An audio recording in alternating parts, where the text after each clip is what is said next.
I wouldn't hesitate to offer it to someone, even if they're not super experienced in like the fantasy realm. I don't know that I would say there's any like prerequisites, if you will, that you need to read before this. But back to my first caveat, you have to be ready for what you're about to take on. This is going to be a it's a bit of a slog sometimes. It's going to be up, it's going to be down, it's going to be exciting, it's going to be a little bit tedious at times, but if you put in some effort, the payoff you're going to get is huge. I think that's the pitch I'd give somebody if they are asking about it.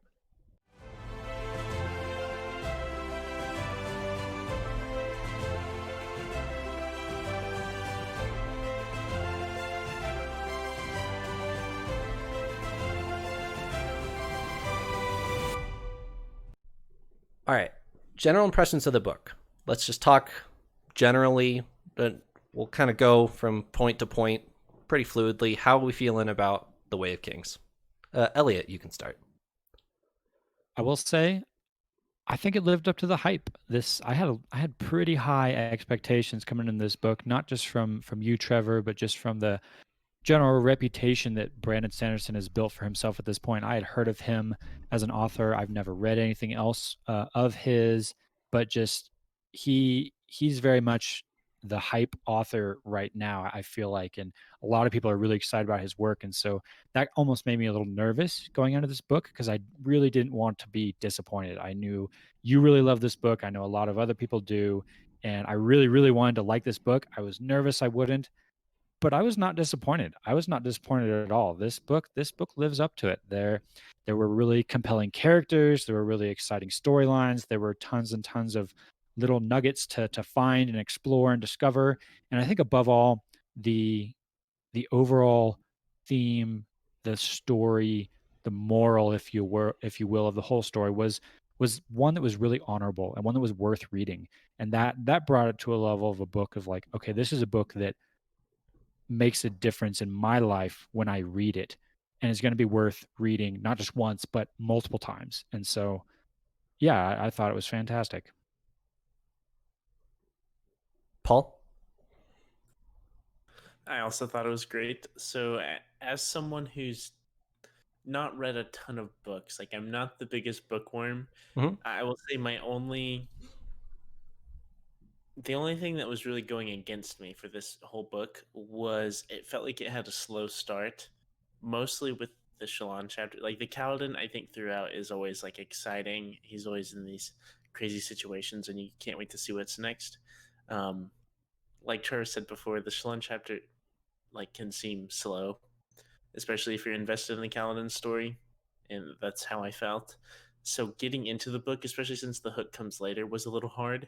But like Elliot said, I think this very much lives up to the hype, and I'm very, very glad that I read it, and I can't wait to go forward because now I know kind of the level that it's at. So I think sort of the next books will be super exciting as well. I think it's something that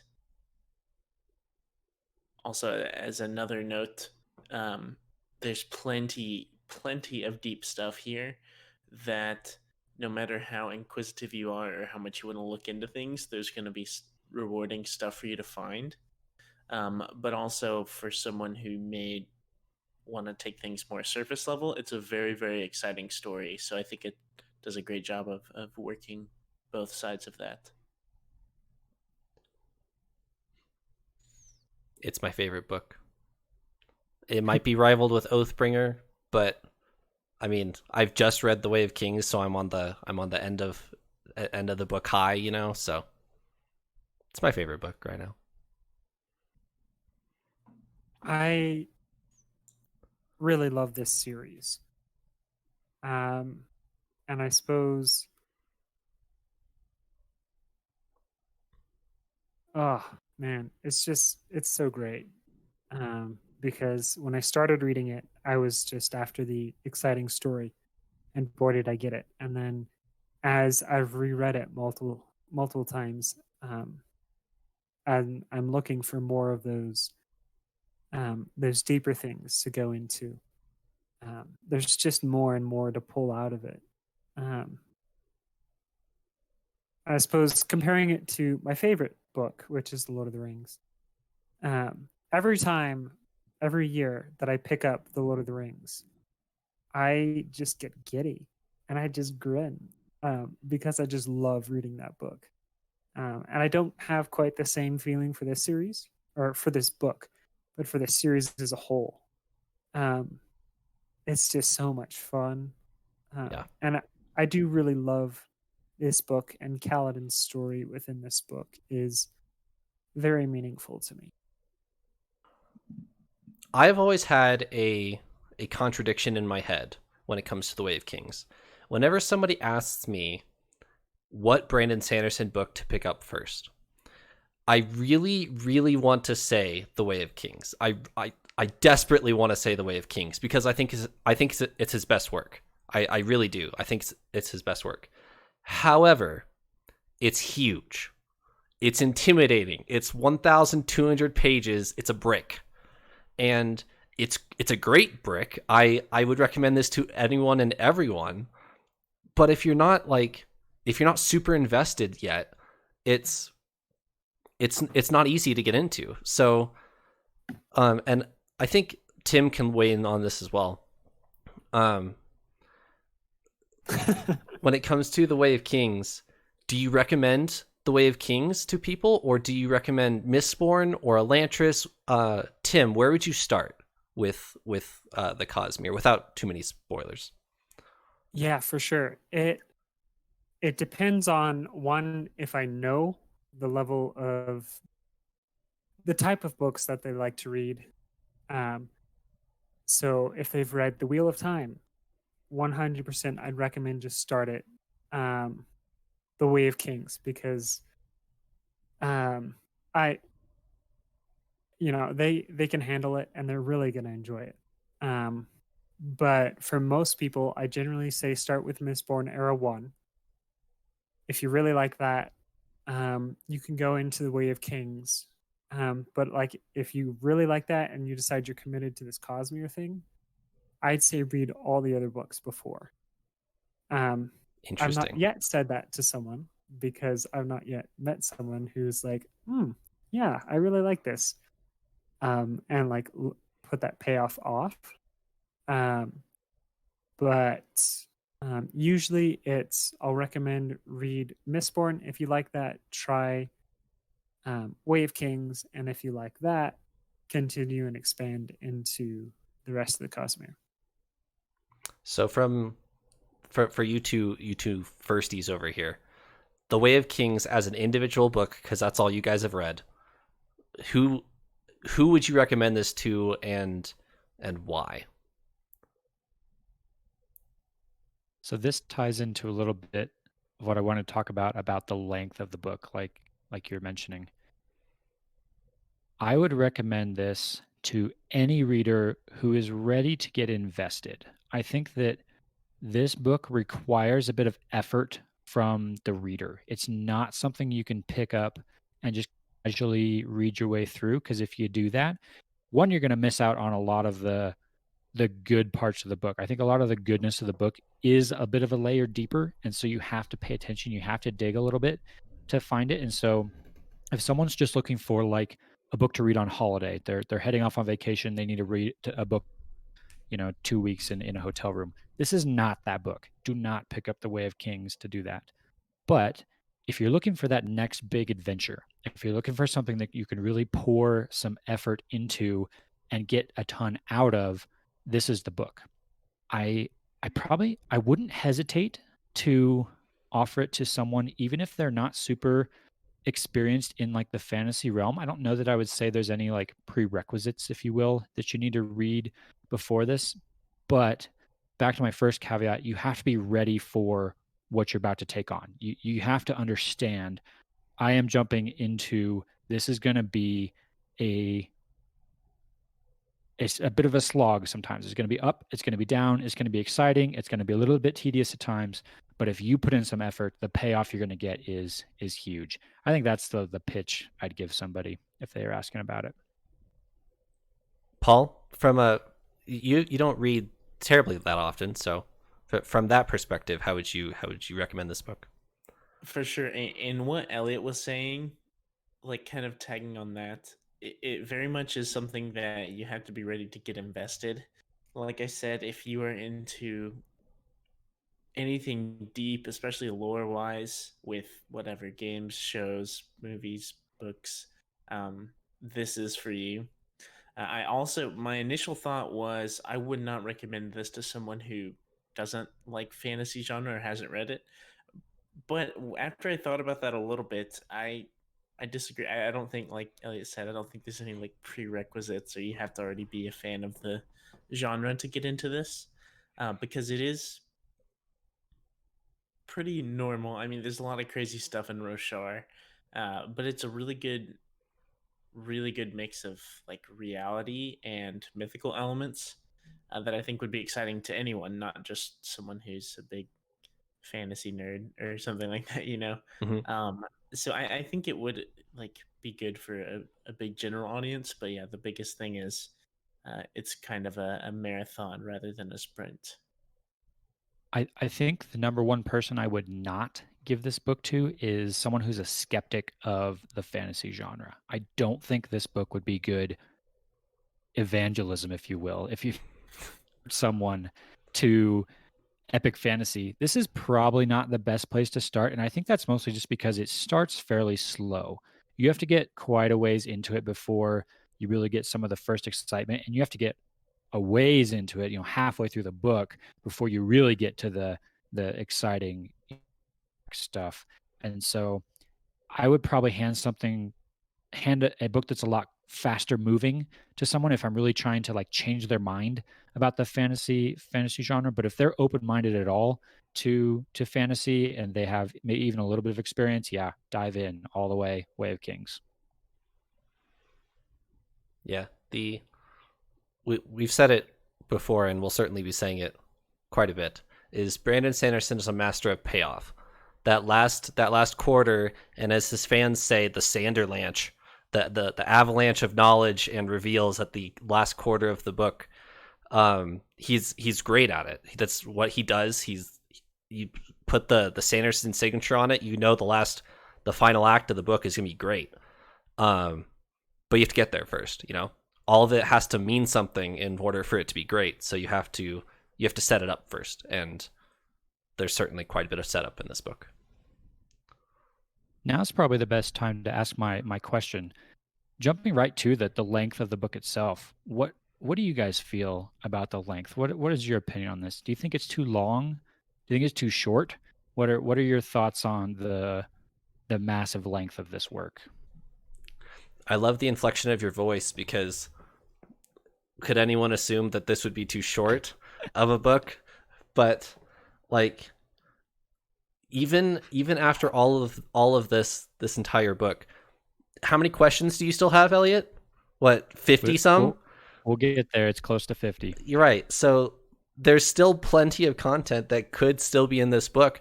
I'm wondering what the first draft of this looked like. Like how much information was left out, how much information was left in, what all the reveals was pushed off towards of Radiance to Oathbringer, and even past that. Like what did this first draft look like? That'd be insane. But yeah, I think it's certainly a long book, and if you're not ready for that, then you will probably think it's too long, especially towards the beginning as you're reading about Caledon and his slave wagon and Shallan studying in Kharbranth. Part 2 is all Caledon and young Caledon. Caledon growing relationships with these bridgemen. You're meeting Dalinar for the first time, stuff like that. And if you're jarred by meeting new people 200 pages into the book, then that's going to be that's going to be a roadblock for you. But I mean, I don't think it's too long, because I've read the book a lot of times, so Yeah, same for me. I was surprised. I was talking with Trevor when you guys were just starting this, because I decided I was just going to read along with you guys. And after reading through all 3 books, I came back to the first one, and it just seemed like such a small amount of things actually happened in the book. And I was like, wow, yeah, it really is kind of like a short book. Just um, feels that way compared to what's coming, I guess. Um, and so I guess for me, it feels like a short book when I'm looking back. While I'm reading it, sometimes it can feel like a long book when it's like, yeah, I just want to get back to Caledon. Um, and it definitely it took me a surprisingly long amount of time to get through. But I mean, for me, it's for you, both. doesn't that mean 4 days instead of 2? Well, yeah. I'll probably read Rhythm of War in a couple days, maybe less. Let's talk about world building. So why did we all give it a 10? I think the world building fits wonderful balance for me of lots to explore, but not so overwhelming or feel like I'm just getting things thrown at me. I feel like everything that we discover, it feels like there's a depth behind it, and we haven't discovered that depth for a lot of it, but it feels like there's been some thought put into it. It's not just kind of things tacked on the surface, but there is so much of that, and there is so much behind each of the things that we're discovering. Fabrials and Stormlight and the Night's Radiant, just all these things that you can just feel that we've only tapped the surface of what this is. And it makes you want to read more. It's a really nice balance between a really large scope, but also digestible at the same time.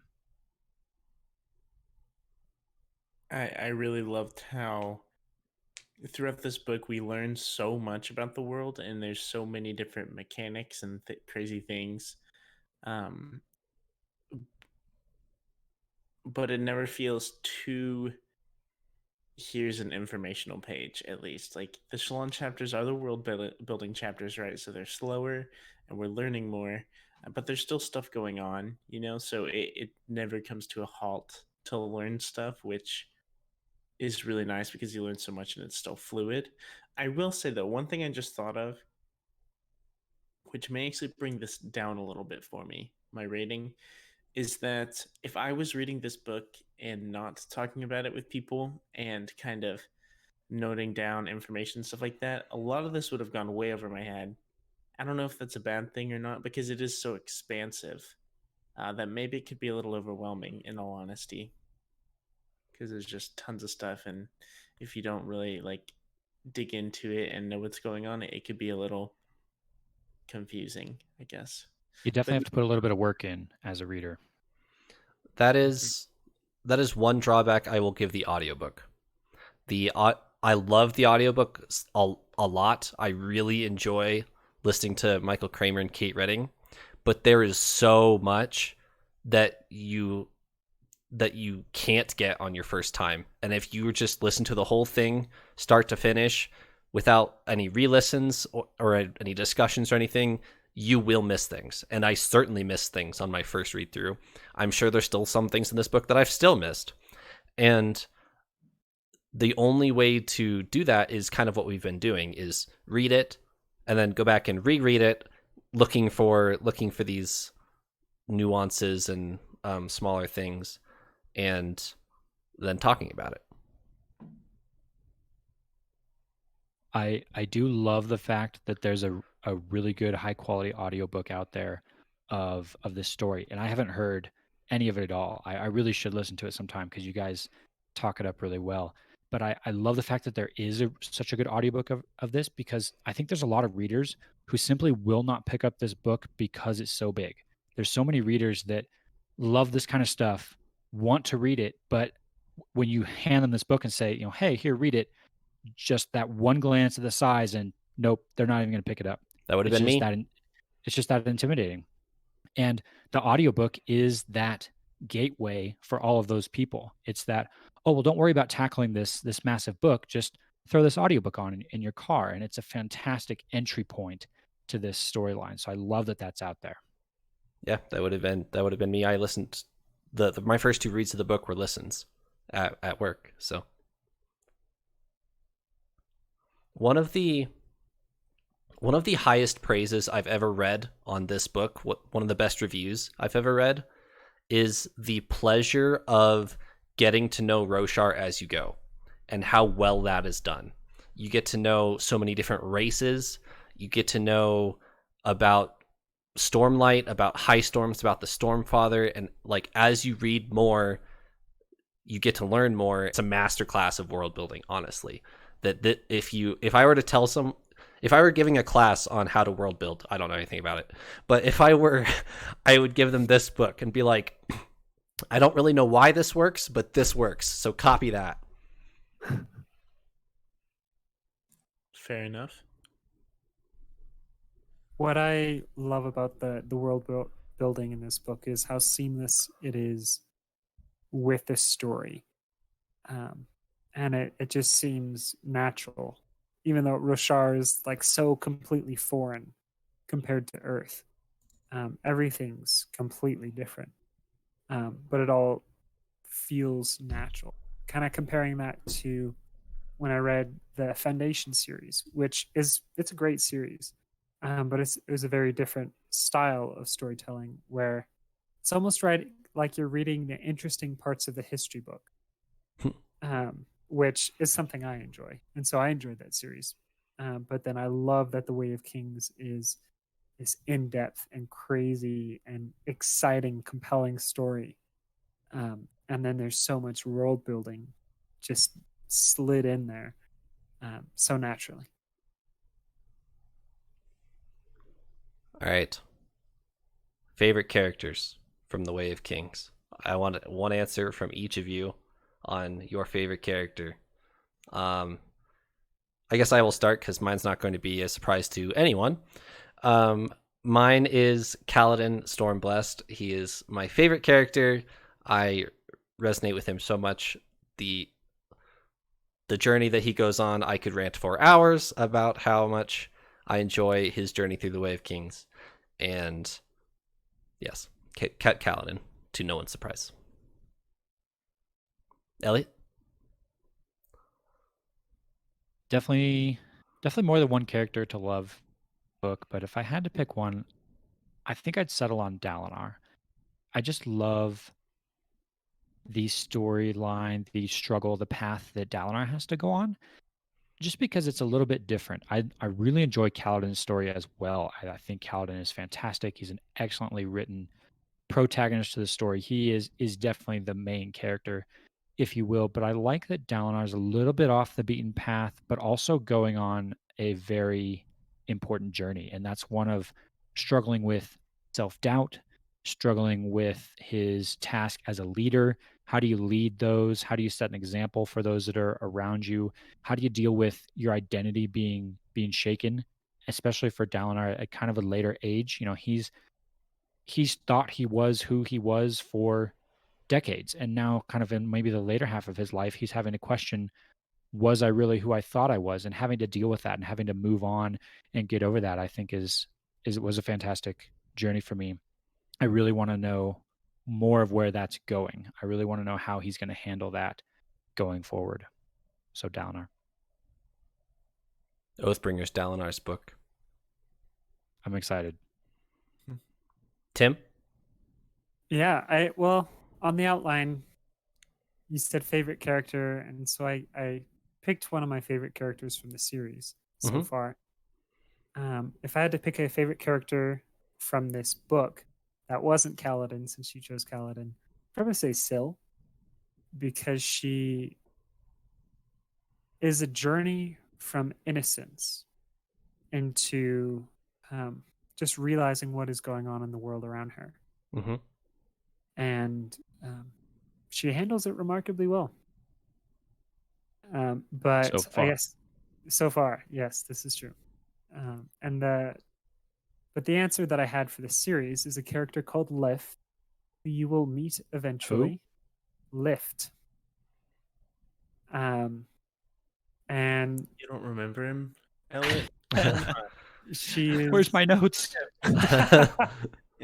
She is just a fun and funny and yet serious character. And so I don't know that I would necessarily say she's my most favorite, but she definitely ranks up pretty high for me. Can you tell us when we meet that character? Or is that too much of a spoiler? Trevor's our gatekeeper on spoilers around here. You will meet her in the novella between Words of Radiance and Oathbringer. Okay. Okay. Edge Dancer is about Lift. Interesting. Paul. All right. So this was a very hard question for me.